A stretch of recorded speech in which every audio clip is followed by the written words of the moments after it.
Conversão, mudança, adaptação a algo novo, uma palavra que é utilizada em português geral, por exemplo, quando falamos de medidas. O barco de um amigo meu anda a 30 nós. Epá, quanto é que é isso em quilómetros por hora? Faz lá a conversão. Ou então, aquela pessoa era tão implicativa, mas depois de casar converteu-se numa pessoa doce, por exemplo.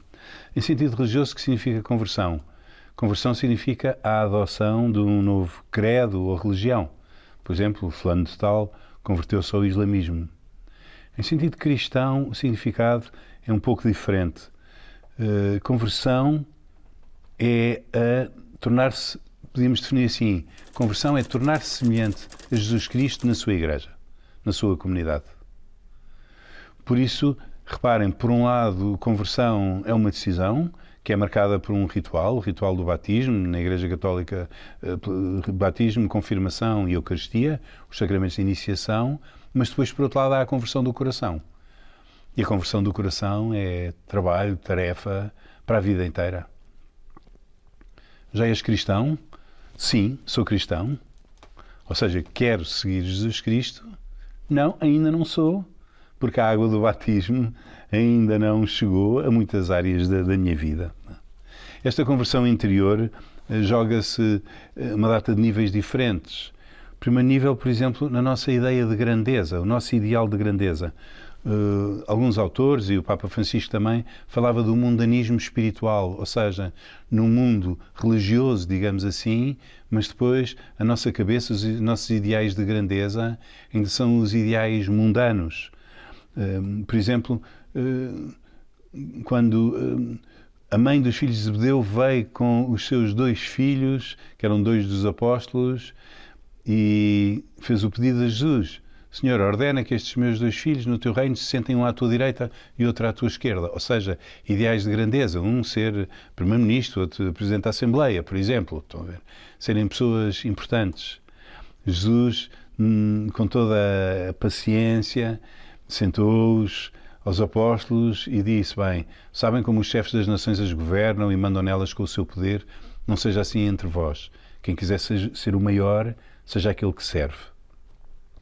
E na última ceia, segundo o relato de São João, Jesus fez este gesto simbólico e forte de se ajoelhar aos pés de cada um dos apóstolos para lhes lavar os pés. E disse: vocês chamam-me Senhor e Mestre, e dizem bem, porque o sou. Mas se eu sou Senhor e Mestre e vos lavo os pés, vocês devem fazer isto uns aos outros. Ou seja, devem ajoelhar-se ao serviço uns dos outros.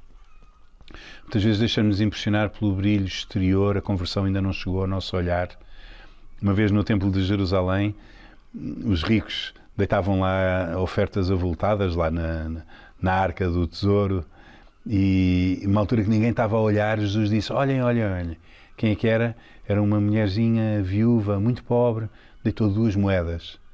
E Jesus não se impressionava nada com os ricos que tocavam a trombeta quando davam esmola, e disse: esta está a dar do que lhe falta para viver. Esta está a dar de si próprio. A conversão também tem que entrar nos nossos sonhos e tem que chegar aos nossos sonhos. Vários santos gostam muito desta frase: quem quer o que Deus quer, tem tudo o que quer. Só que nós muitas vezes não queremos o que Deus quer, nós queremos muitas outras coisas também. Muitas vezes os nossos sonhos ainda são sonhos muito separados daquilo que seria a vontade de Deus, que coincide sempre com o nosso bem. A água do batismo tem que chegar aí, depois ficamos ansiosos, claro.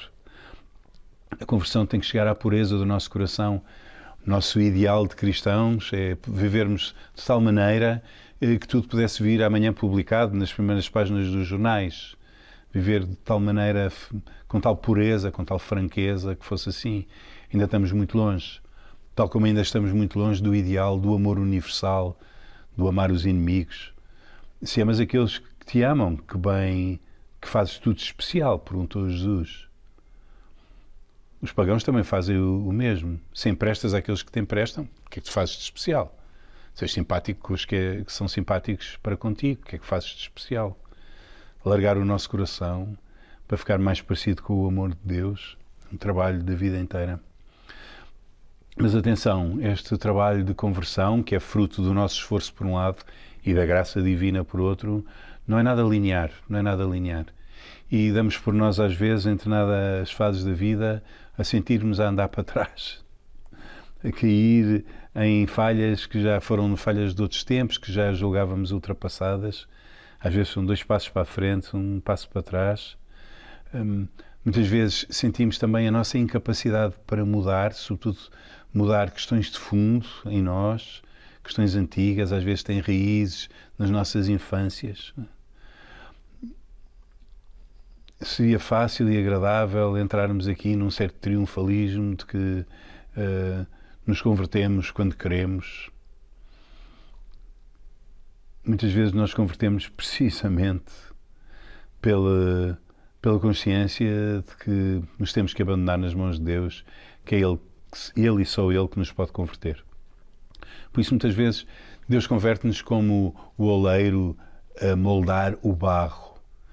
As suas mãos são como as mãos do oleiro, através dos acontecimentos da nossa vida que nos moldam e que, se nós os aproveitarmos bem, podem fazer de nós melhores versões de nós próprios, pessoas mais convertidas.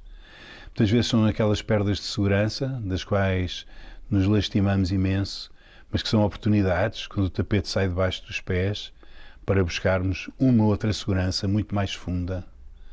Às vezes são crises porque passamos, que são grandes oportunidades para recomeçar e às vezes pôr em questão maneiras de estar antigas.